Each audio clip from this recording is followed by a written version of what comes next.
Hello. Welcome to Mother-Daughter Diaries, a guide to being happy, healthy, and whole. I'm Ella, and this is my mom. Hi, I'm Marie.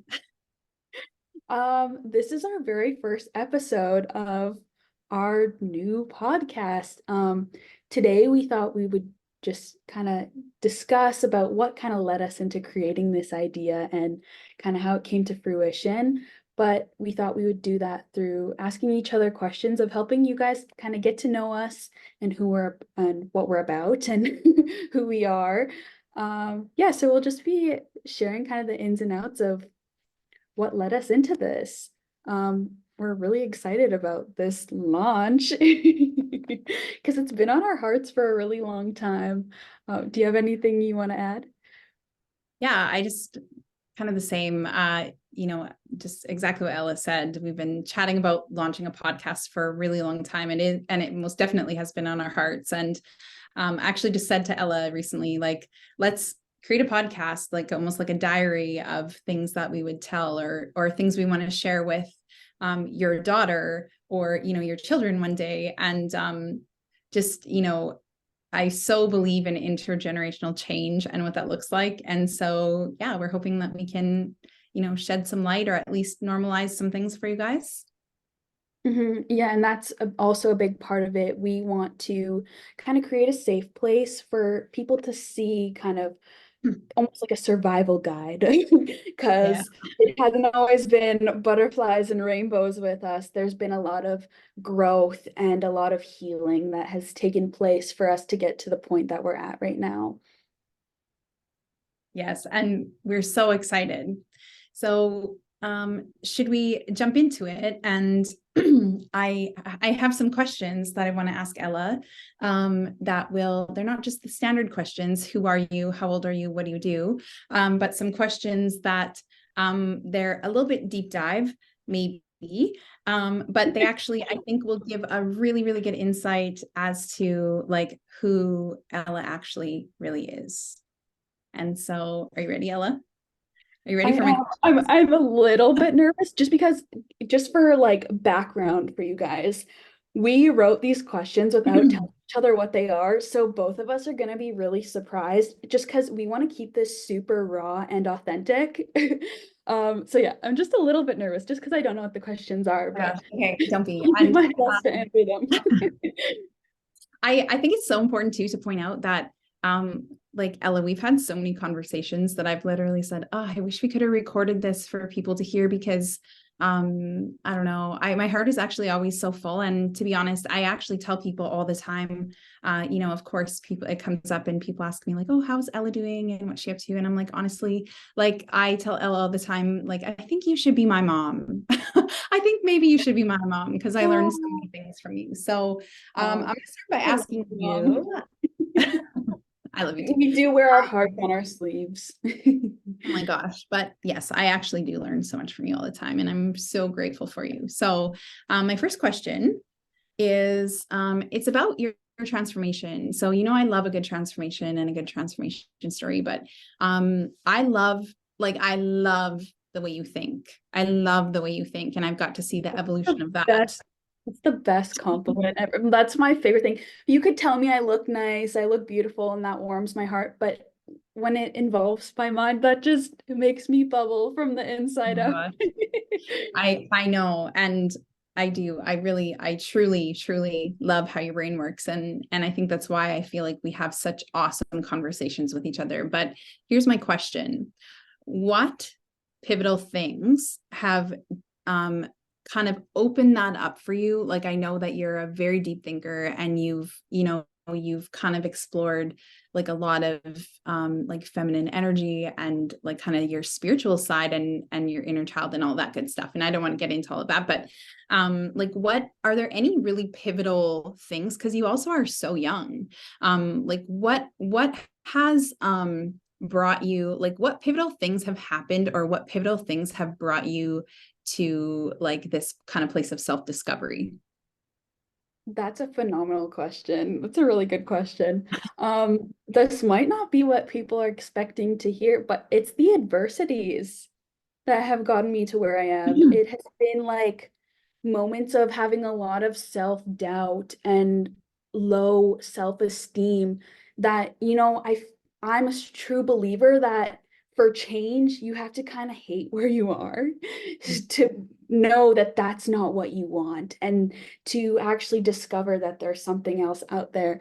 So for me, a lot of the most pivotal moments that I believe my character and my soul have truly evolved is when I was like really deep in the trenches, really going through it and deciding, whoa, this is not the true version of me. This is not like, this doesn't align with the woman I picture myself as, who I want to become.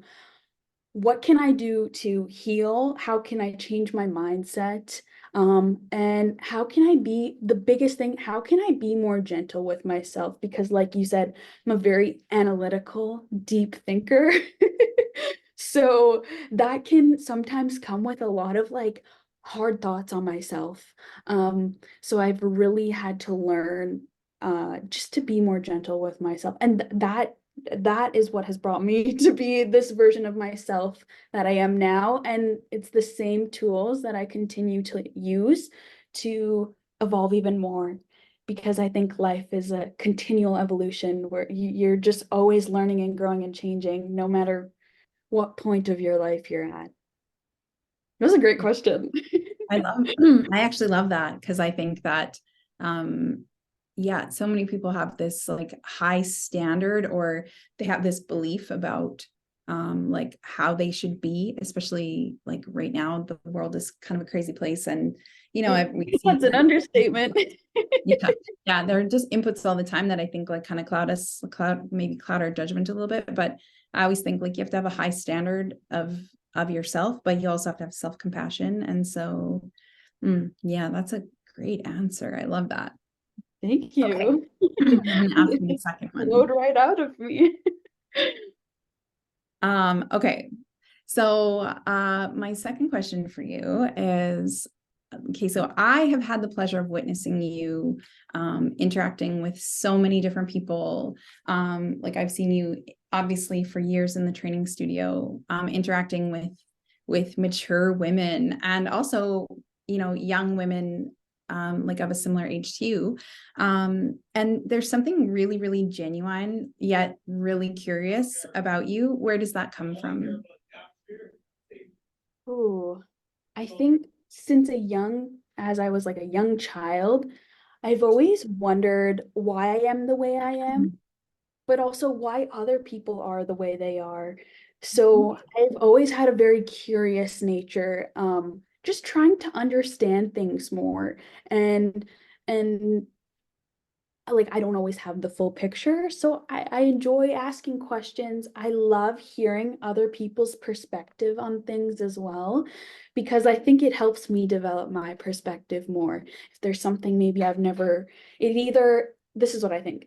Other people's perspectives, they either reaffirm my own beliefs or they allow me to see things in a new way that I've never thought of before. So I think that's why I've had such a curious and open nature. Yeah, well, sorry, what was the other part of that question besides curiosity? I really shifted more to answering just that Like, question. no, you definitely answered it. I think for me, like when I see you interact with people, I think especially over the last couple of years, like as you kind of mentioned that you've been on kind of a journey of healing your inner child and working through some adversities that you had to deal with, over kind of through your teen years and even as a child. But you're super genuine. Like I feel like this version of you right now is a really similar version. Like I feel um like there's like this kind of idea that I've had for a long time. And it's like, how do we get to self-regulation? And when are we the most like the most pure version of ourself, if that makes sense? And I feel like you've Yeah. come, it's like kind of full circle. So the Ella that I see now has a lot of the same characteristics as the Ella I remember being like 7 years old and being really, really genuine and authentic to who she was. And yet also really curious. And also just pointing out, like, you're a phenomenal listener. And I think that Yeah. that is like, I don't know, it's something that I need to get better at. Thank you so much. That's so kind of you. You're making my heart feel all warm. Oh my Um, gosh. yeah, I think what has allowed me to be so genuine is to just do what feels right in my body. And that's so feminine. That's embodying your feminine energy, the feelings that you feel within you and responding to those feelings.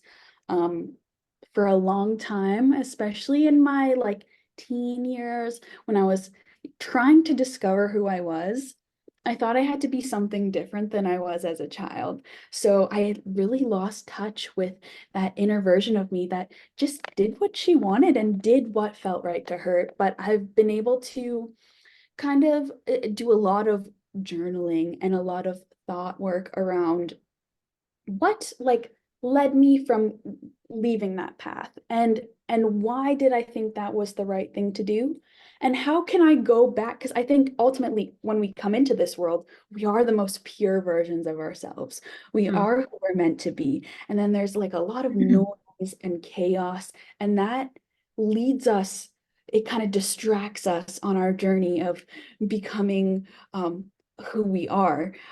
So for me to, I think, just become so authentic in myself, I've gone back to my childhood tendencies. And I don't know, I've just seen so much abundance and beauty, and looking through the world through that lens of curiosity has, yeah, just allowed me to be who I am and become closer to the highest version of myself.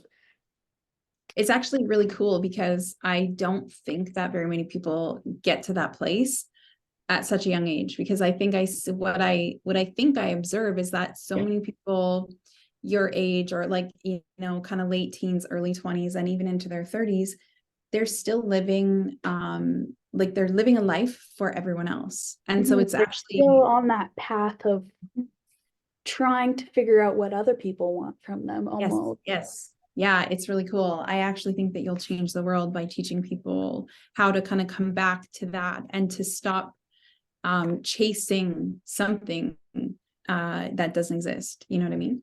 Mm. Okay, I I'm gonna did ask. do that. Sorry. I did do that for a few years throughout my high school experience, and I just realized this is so tiring. I like being me more. I like being me more. It feels better. Yeah. Yeah, I actually we could totally like deep dive on this, but I have this thought around like that when we don't live authentic, like when we try so hard to be something and we try so hard to please people, and like we're just trying to figure out what the world wants us to be instead of just being who we're meant to be. Like I think that that's where a lot of conditions arise, right? Like I actually think that it can cause illness in people, and yeah, it's so crazy. Poetic snaps. Oh my god, you're so fun. Okay, I'm gonna ask you my third question. Okay. um okay, you're gonna like this one a lot because we've had Ooh. a couple of a couple of conversations around this, but like I said, and I don't want to keep coming back saying like you're so young, but I think I'm just like so impressed that you're so young and yet you're so wise. But you're so We've young. talked about this a lot. Like, and I've even told you before, I kind of feel so alone. Like, I don't know anyone my age who is like me at all. And I find that, like you had mentioned before, just the way I interact with older, more mature women, I kind of prefer to interact with those people because they have like life experience. They have similar thought processes to mine because they've lived, you know, they aren't going through, oh, this is like a full circle moment. They aren't going through that trying to figure Yeah, out yeah. these who other people. Totally. You're like a unicorn. You're like a one in a million, one in a billion. Um, so let me ask you this question. You're so Okay. young, but what do you think the 30-year-old you would tell you about yourself today? As in, what would the 30-year-old, if you could project yourself 20 years and look back and give your right now self advice, what would that 30-year-old version, what do you think that 30-year-old version would tell you about who you are, what you want to experience, where you're going, the standards you have of everything. Like, what do you think? That might be kind of a tough question, but I'm curious. Oh, that's a beautiful question. I love it. Um, I think really she would tell me that I trust that she has everything figured out. So, yeah, I think she would just tell me to trust her and to know that everything will work out. Sometimes, like we've just said, I kind of get very analytical in my mind and I try to predict future outcomes and I try to overly plan things. Mhm. I think she would just tell me to really relax and just enjoy life.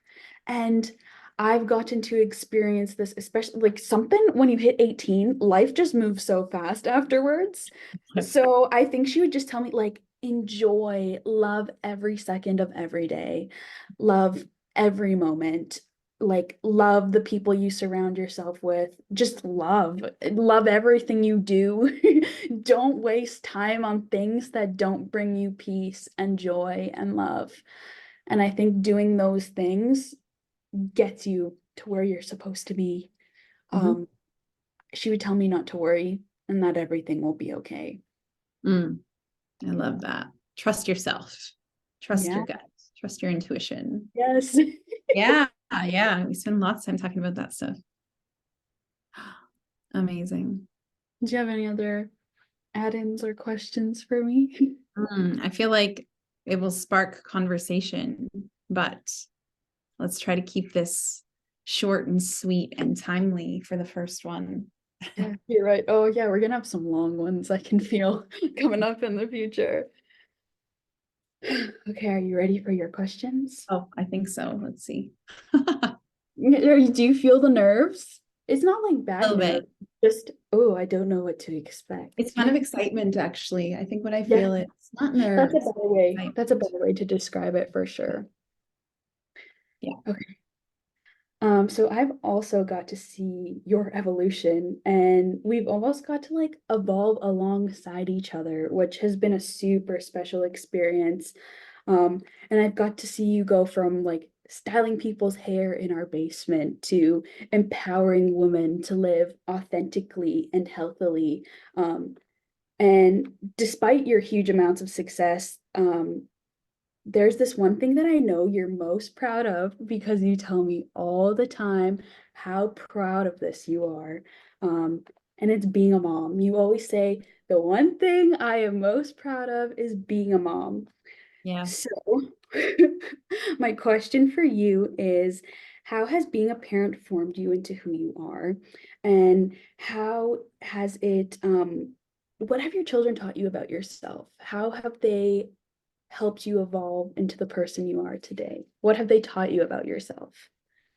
Like everything, to be honest. To be honest, everything.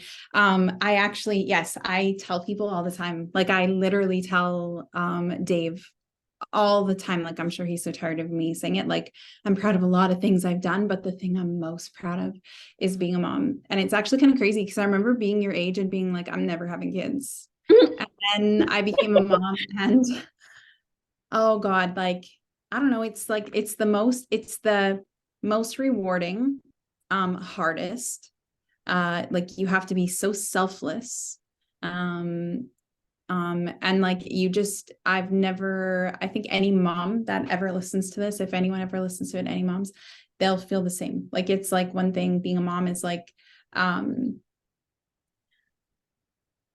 I almost don't even have words to describe it. Like you literally watch this little thing develop into somebody who has thoughts and feelings and actions and reactions. And what it's taught me actually, yeah, I could go on for days about all of it because I'm like obsessed with I knew you would like this question. uh, yeah, I love it. I love being a mom.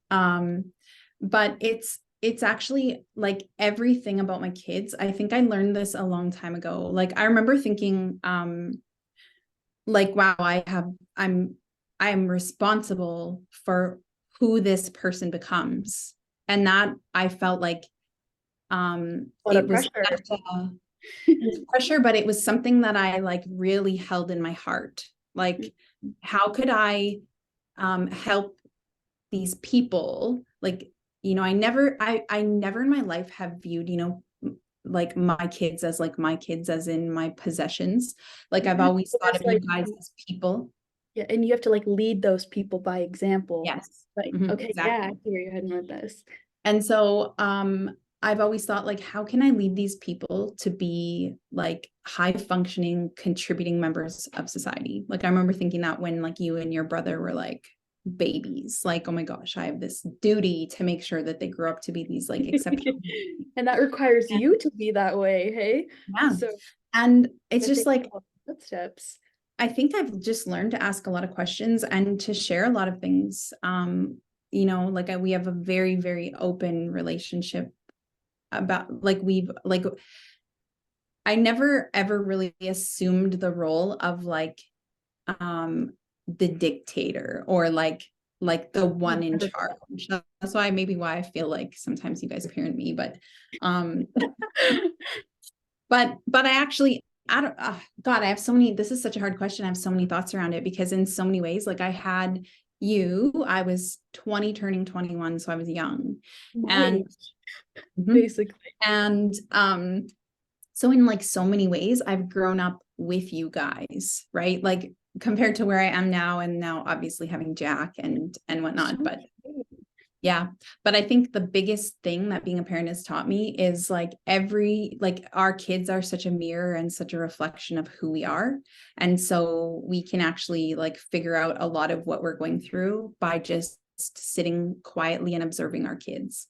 And that's a really, really good indicator of, I think, like I don't want to say whether we're doing a good job. I've always used it as that, as a mirror of, okay, am I doing the kind of job that I want to be doing right now in raising these people? And am I giving them the right foundations? And am I giving them the tools that they maybe don't understand them as tools right now, but am I giving them the tools to be able to, handle situations or go through life and not have things fall apart? Like, are they going to go into adulthood with a really strong foundation with the things I've taught them?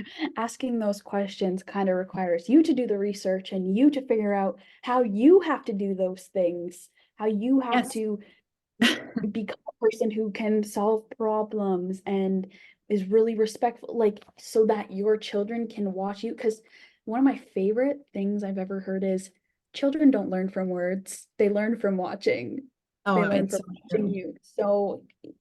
So what I'm getting from what you're saying is having children has allowed you to become this version of yourself because you wanted them to be a certain way, which required you to become that way first.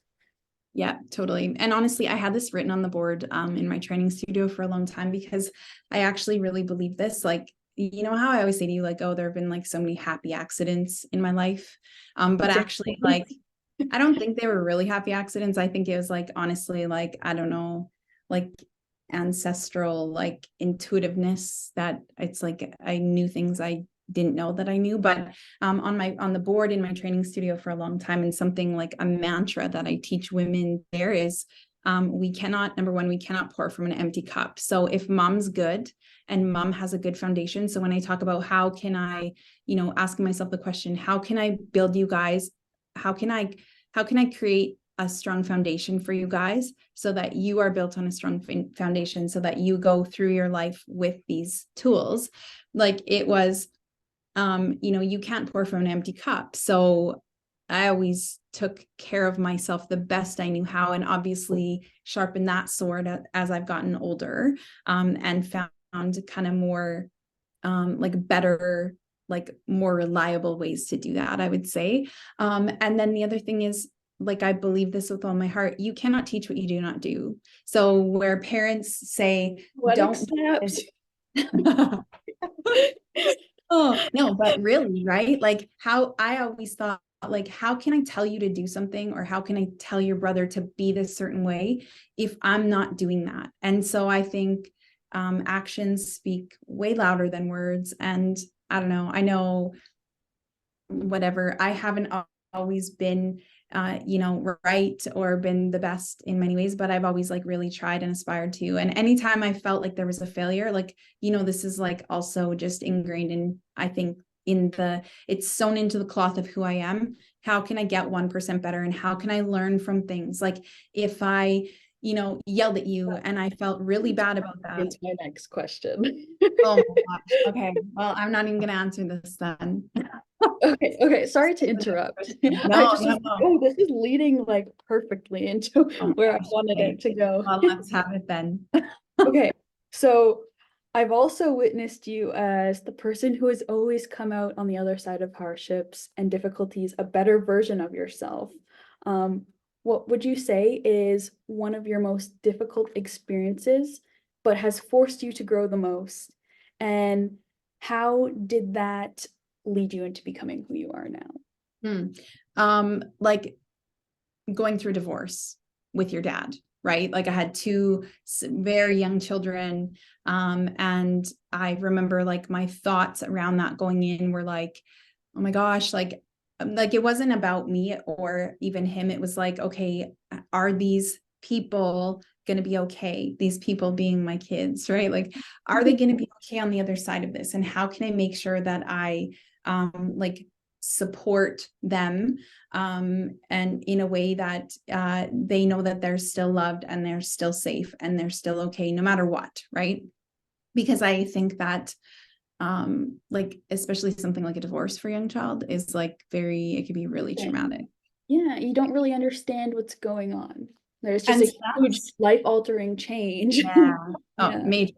And so that's probably the biggest thing in my life that has shaped me and the biggest adversity that I've overcome. Of course, there are like lots of small ones, but this is like a really like major one, right? Because I always said to people, like, you never get married to anyone, even like regardless of the type of person they are. Nobody ever gets married and thinking like, well, I'm probably going to get divorced. Like I was like, and I was raised very Catholic. So I was like, Divorce is sin. we're like, yeah, we're going to be together until we die. So we better figure this out. And unfortunately, things just didn't work.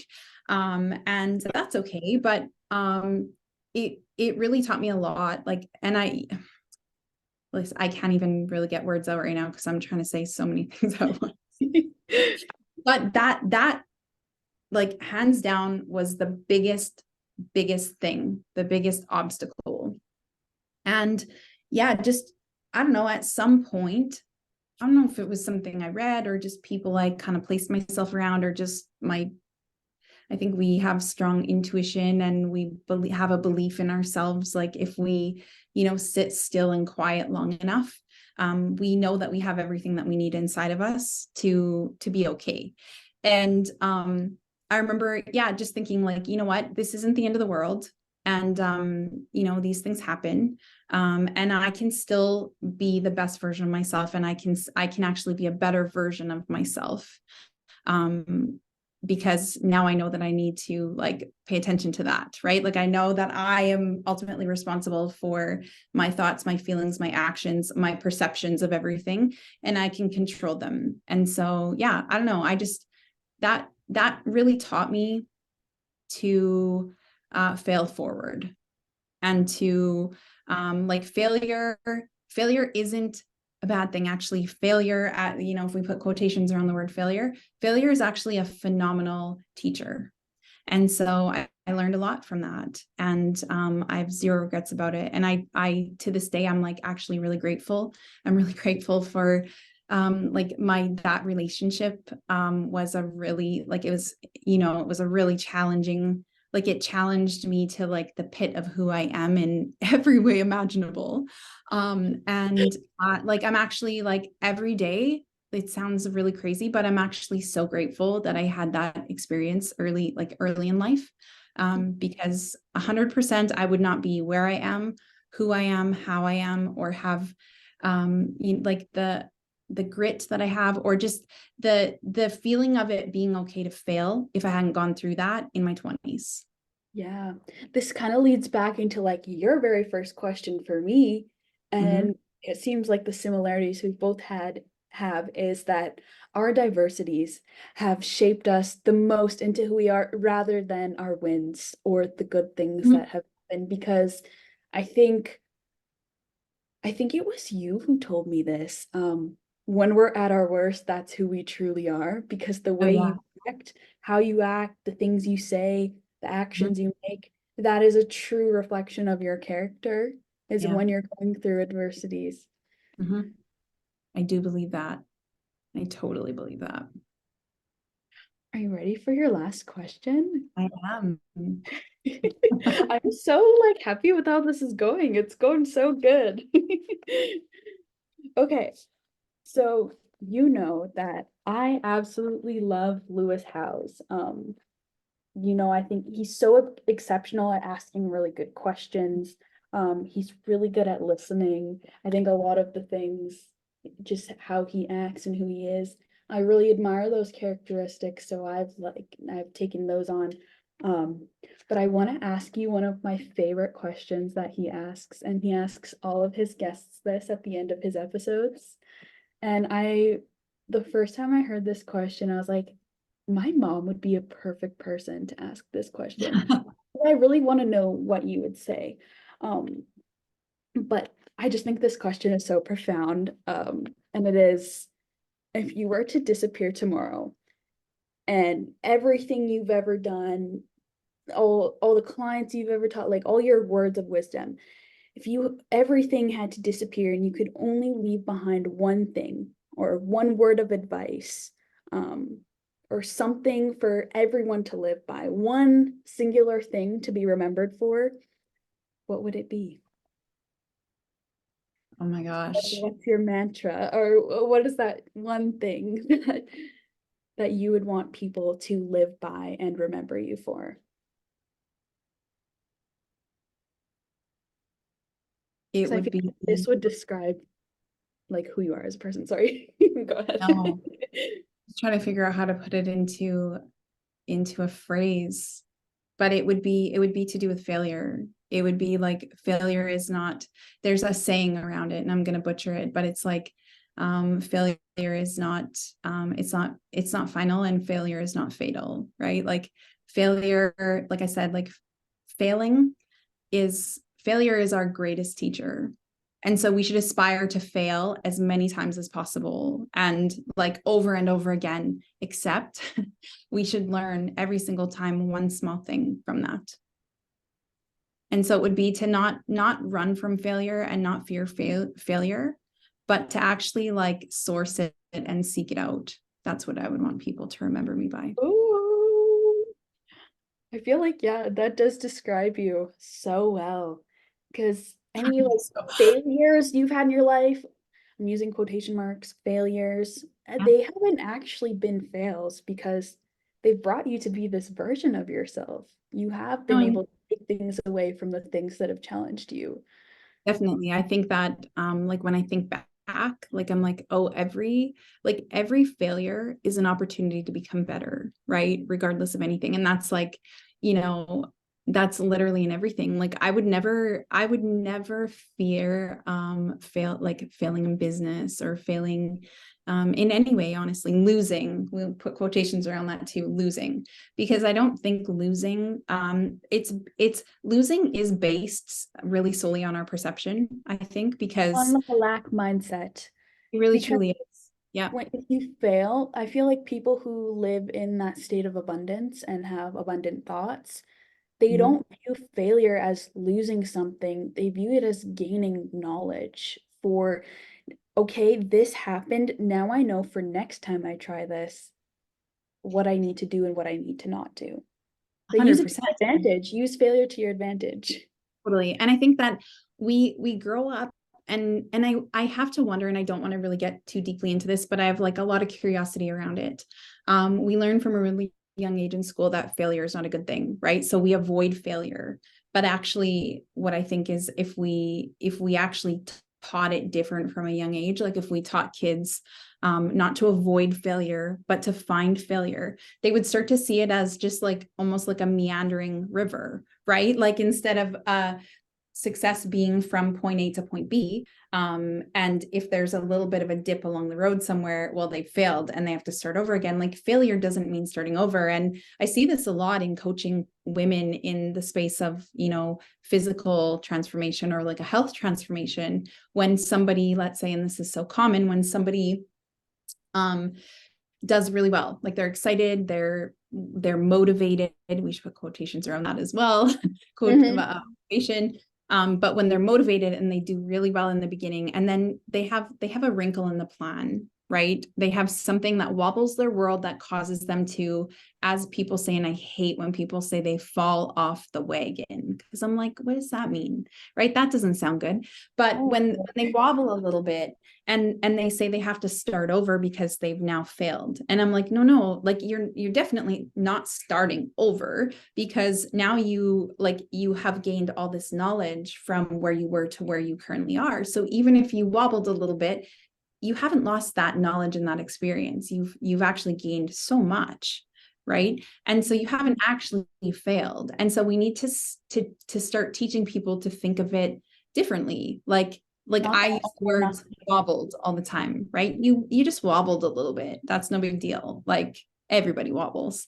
And so, yeah, I think we just need to like teach women and teach children how to like not avoid failure, but how to actually like almost kind of seek it out so that we have all these opportunities to learn. And move away from having that all or nothing mindset. Oh, yes. Yeah. I heard a really great coach said to me, I love like mentorship and I've been mentored by many people over the years. And when a great coach said, all or nothing leaves us with all or nothing. And I was like, oh, that's a good one. Cause yeah, life isn't all or nothing. Some poetic snaps. Oh God, I'm going to do this. Oh my gosh. Wow. Yeah. Good questions. Oh, thank you. I loved your questions too.